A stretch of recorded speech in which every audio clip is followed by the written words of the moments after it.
Ana farautar wani babban alƙali a ƙasar Masar bisa zargin kisan matarsa wadda take gabatar da shiri a talabijin.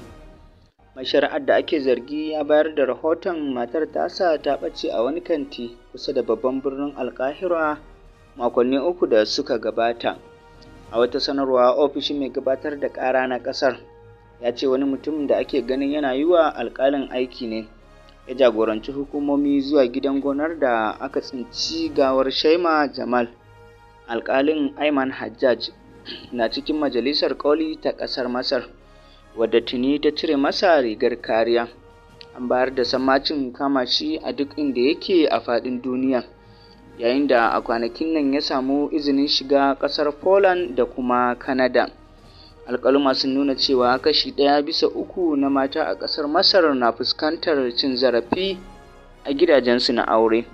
Ƙarshen rahoton kenan. Musa Sale Potiskum, ƙwaryar ƙira.